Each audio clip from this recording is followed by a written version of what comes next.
Welcome back to our YouTube channel online digital study. So friends, आज की video में पढ़ेंगे आज मौर्य साम्राज्य। तो मौर्य साम्राज्य के संस्थापक कौन थे? मौर्य साम्राज्य के संस्थापक चंद्रगुप्त मौर्य। चंद्रगुप्त मौर्य जो राजा बने थे 322 ईसा पूर्व से लेकर 298 ईसा पूर्व के मध्य में। चंद्रगुप्त मौर्य ने धनानंद नंद वंश के अंतिम शासक धनानंद को पराजित कर मौर्य अपनी माता मूरा के नाम पर मौर्य साम्राज्य की नींव रखी।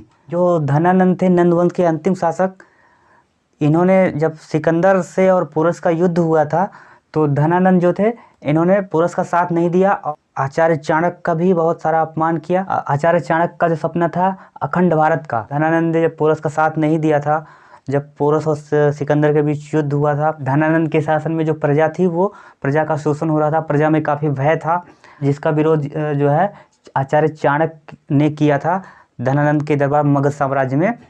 दरबार में धनानंद ने आचार्य चाणक्य का भी अपमान किया, भरी सभा में उनका आचार्य चाणक्य का अपमान किया। तो फिर आचार्य चाणक्य ने कहा कि मैं शिखा को तब तक नहीं बांधूंगा जब तक मगध साम्राज्य पर किसी योग्य शासक को नहीं बैठा दूंगा। तो उन्होंने उसके बाद इतना कहते हुए धनानंद के दरबार से वो चले गए। उसके बाद यहाँ पे उनको यहाँ मिलते हैं जंगल में चंद्रगुप्त मौर्य।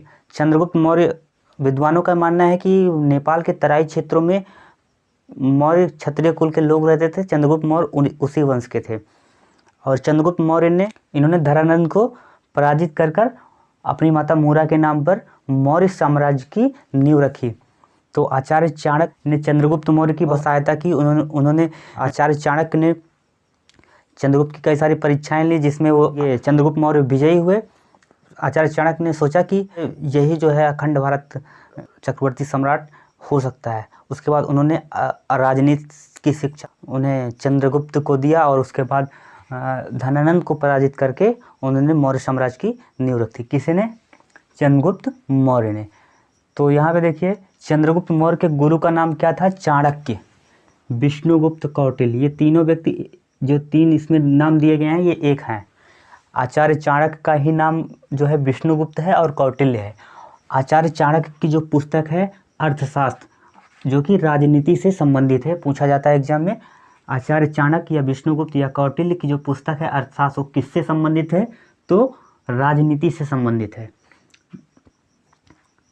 और एक चीज़ ये भी है, यहाँ पे देखिए चंद्रगुप्त मौर्य जो हैं, ये सिकंदर की मृत्यु 323 ईसा पूर्व बेबीलोन में हुई थी। उसके एक साल बाद चंद्रगुप्त मौर्य जो है 322 ईसा पूर्व में वो मगध की राजगद्दी पर बैठे, मगध मतलब राजा बने चंद्रगुप्त मौर्य। तो चंद्रगुप्त मौर्य की लड़ाई सिकंदर से नहीं हुई थी, क्योंकि वो सिकंदर की मृत्यु के एक साल बाद जो है चंद्रगुप्त मौर्य राजा बने थे। और उसके बाद चंद्रगुप्त मौर्य ने 305 लगभग 305 ईसा पूर्व सिकंदर के सेनापति सेल्यूकस निकेटर को हराया था। सेल्यूकस निकेटर जो था सिकंदर का सेनापति था, जो सिकंदर द्वारा कुछ विजय क्षेत्र थे उस पर अधिकार जमा के बैठा था। तो आचार्य चाणक्य की मदद से चंद्रगुप्त मौर्य ने सेल्यूकस निकेटर को भी हराया। तो सेल्यूकस निकेटर, चंद्रगुप्त मौर्य का पराक्रम देखकर ये सेल्यूकस निकेटर जो है अपनी पुत्री हेलेना का विवाह जो है चंद्रगुप्त मौर्य से करते हैं। और चंद्रगुप्त मौर्य ने किसे हराया था? सिकंदर के सेनापति सेल्यूकस निकेटर को हराया था। और सेल्यूकस निकेटर ने यूनानी लेखक मेगास्थनीज को किसके दरबार में भेजा था? चंद्रगुप्त मौर्य के दरबार में भेजा था, जिसने इंडिका नामक पुस्तक की रचना की। ये इम्पोर्टेंट है। चंद्रगुप्त मौर्य के दरबार में सेल्यूकस निकेटर ने मेगास्थनीज, यूनान लेखक मेगास्थनीज को भेजा, जिसने इंडिका नामक पुस्तक की रचना की। अब एक चीज़ यहाँ पे और देख लेते हैं। चंद्रगुप्त मौर्य ने 6 लाख फौज के साथ लगभग संपूर्ण भारत पर विजय प्राप्त की। यह जस्टिन नामक यूनान लेखक का कहना है कि 6 लाख फौज के साथ लगभग संपूर्ण भारत पर विजय। उनका जो साम्राज्य था हिंदू कुश, उत्तर पश्चिम में भारत, उत्तर पश्चिम में हिंदू कुश, उत्तर पश्चिम में हिंदू कुश से दक्षिण में उत्तरी कर्नाटक तक और पूर्व मगध से लेकर पश्चिम में सौराष्ट्र तक, इतना बड़ा शासन लगभग पूरे भारत पर चंद्रगुप्त मौर्य का था। तो आचार्य चाणक्य का जो सपना किसने पूरा किया? चंद्रगुप्त मौर्य ने। तो इनका शासन पूछा जाता है तो कब से कब तक रहा? तो इनका शासन 322 ईसा पूर्व से लेकर 298 ईसा पूर्व के मध्य रहा। तो चंद्रगुप्त मौर्य ने सर्वप्रथम किसे पराजित किया? नंद वंश के अंतिम शासक किसे? धनानंद को पराजित किया। पूछा जाता है आपके एग्जाम में चंद्रगुप्त मौर्य के गुरु कौन थे? चंद्रगुप्त मौर्य के गुरु थे चाणक्य, विष्णुगुप्त, कौटिल्य। तीनों एक ही व्यक्ति हैं। जिनकी एक पुस्तक है अरसा जो कि राजनीति से संबंधित है। इनकी पत्नी का नाम हेलेना जो कि सेल्यूकस निकेटर की पुत्री थी, और सेल्यूकस निकेटर जो था वो सिकंदर का सेनापति था।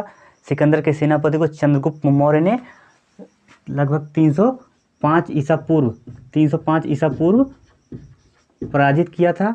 और चंद्रगुप्त मौर्य ने सेल्यूकस निकेटर को हराने के बाद इनकी पुत्री हेलेना से विवाह किया, और सेल्यूकस निकेटर ने दहेज में 500 हाथी उपहार में किसे दिए? चंद्रगुप्त मौर्य को 500 हाथी भी उपहार में दिए थे। सेल्यूकस निकेटर पर विजय प्राप्त करने के उपरांत 500 हाथी उपहार में दहेज के रूप में किसे मिले थे? चंद्रगुप्त मौर्य को। अखंड भारत का जो सपना किसने पूरा किया? चंद्रगुप्त मौर्य थे। तो विष्णुगुप्त चाणक्य ने नंद वंश को समाप्त करके, नंद वंश जो था, नंद वंश के अंतिम शासक धनानंद के समय जो है प्रजा में भय था और प्रजा का शोषण हो रहा था, प्रजा का शोषण कर रहे थे, इसलिए विष्णुगुप्त चाणक्य ने चंद्रगुप्त मौर्य को मगध की राजगद्दी पर बैठाया। उसके तो इतना था ये चंद्रगुप्त मौर्य का किस्सा। ये बहुत इम्पोर्टेंस में सन पूछे जाते हैं, किसको पराजित किया सर्वप्रथम, इसे ये पूछा जाता है। इतना हो गया। अब यहाँ पे देखते हैं चंद्रगुप्त मौर्य के पुत्र का नाम बिंदुसार था। चंद्रगुप्त मौर्य के पुत्र का नाम क्या था? बिंदुसार। देखिए बिंदुसार और बिंबिसार। बिंबिसार जो है वो हर्यक वंश में, मैंने पिछली क्लास में बताया था, हर्यक वंश के संस्थापक कौन थे? बिंबिसार। हर्यक वंश के संस्थापक कौन थे? बिंबिसार। बिंबिसार ये हर्यक वंश में थे, ठीक है, ये हर्यक वंश में थे। जबकि ये जो बिंदुसार हैं ये 258 इनके चंद्रगुप्त मौर्य के बाद जो राजा बनाया गया किसे? बिंदुसार को। तो बिंदुसार 298 ईसा पूर्व से 273 ईसा पूर्व के मध्य फिर बिंदुसार का शासन रहा। जबकि ये ऑप्शन देखिए बिंबिसार और बिंदुसार दोनों दिया जाता है, तो आप इसमें कंफ्यूज मत होइएगा।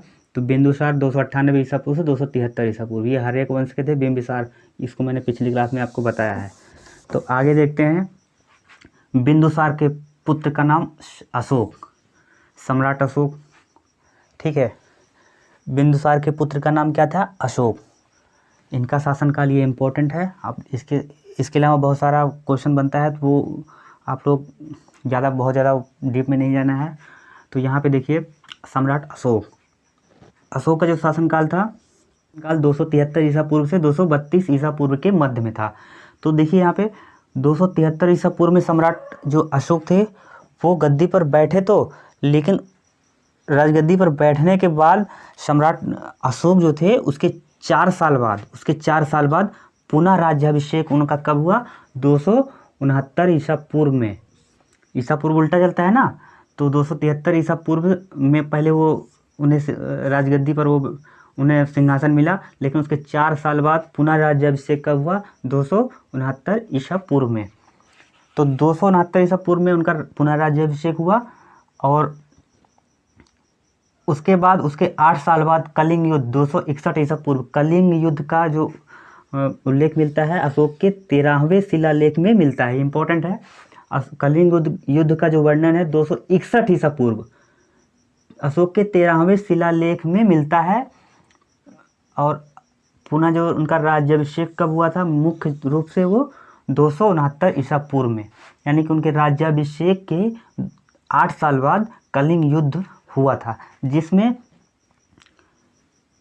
1 लाख से ज़्यादा निर्दोष लोग मारे गए और लगभग 1.5 लाख से ज़्यादा लोग निर्दोष बंदी बनाए गए। और इससे जो है कलिंग युद्ध के बाद सम्राट अशोक का जो है हृदय परिवर्तन हुआ, जिससे क्योंकि वहाँ पे 1 लाख से ज़्यादा निर्दोष व्यक्ति मारे गए थे। हृदय परिवर्तन होने के बाद सम्राट अशोक ने बौद्ध धर्म स्वीकार कर लिया। उसके बाद उन्होंने कभी फिर हिंसा की बात नहीं की। उसके बाद वे बौद्ध धर्म के अनुयायी हो गए। देखिए सम्राट अशोक का कार्यकाल जो है मुख्य रूप से 273 ईसा पूर्व से 232 ईसा पूर्व तक रहा, जबकि इनका मुख्य राज्याभिषेक कब हुआ था? 269 ईसा पूर्व में। कलिंग युद्ध कब हुआ था? 261 ईसा पूर्व में। अशोक के 13वें शिलालेख में कलिंग युद्ध का वर्णन मिलता है। तो यहाँ पे देखिए मास्की अभिलेख में अशोक का नाम अशोक बताया गया है, मास्की अभिलेख में। और उसके बाद यहाँ पे देखिए देवानाम प्रियस राजा अशोक गुर्जर लघु शिलालेख में देवानाम प्रियस यानी कि देवों के प्रिय का अभिलेख किस में मिलता है? गुर्जरा लघु शिलालेख में मिलता है। फिर यहाँ पे देखिए पुराण अशोक वर्धन, अशोक संबंधित पुराण क्या है? अशोक वर्धन। तो सम्राट अशोक ने बहुत सारे अभिलेख लिखाए थे जिससे उनके शौर्य का पता चलता है। फिर यहाँ पे आगे देखते हैं हम, यहाँ पे सम्राट अशोक के बाद उनके उत्तराधिकारी कौन कौन से थे? इनका शासन इतने समय तक था। उसके बाद सम्राट अशोक के जो उत्तराधिकारी थे वो थे कौन? दशरथ, आजीवक धर्म का उपासक। ठीक है, ये बहुत ज़्यादा इम्पोर्टेंट नहीं है लेकिन हम आपको बता दे रहे हैं। फिर भी देखिए इनके जो मुख्य रूप से वो उसके बाद उत्तराधिकारी थे दशरथ आजीवक धर्म का उपासक, संप्रति जैन धर्म के उपासक, शालिक सुख, उसके बाद देववर्मन, शतधन्वा, उसके बाद बृहद्रथ। देखिए मौर्य साम्राज्य के जो अंतिम शासक थे कौन थे? बृहद्रथ मौर्य साम्राज्य के अंतिम शासक थे। ये इंपॉर्टेंट है। तो मौर्य साम्राज्य के अंतिम शासक का कार्यकाल, अंतिम शासन का कार्यकाल जो था, अंतिम शासक का जो कार्यकाल था मौर्य साम्राज्य के अंतिम शासक कार्यकाल बृहद्रथ 187 ईसा पूर्व से लेकर 184 ईसा पूर्व के मध्य। ये इंपॉर्टेंट है।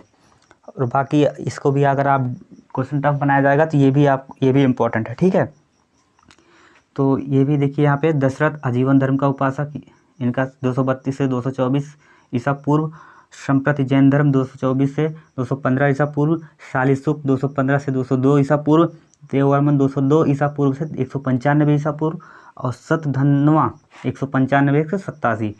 और उसके बाद बृहद्रथ अंतिम शासक, मौर्य के वंश के अंतिम शासक 187 ईसा पूर्व से 184 ईसा पूर्व के मध्य में थे।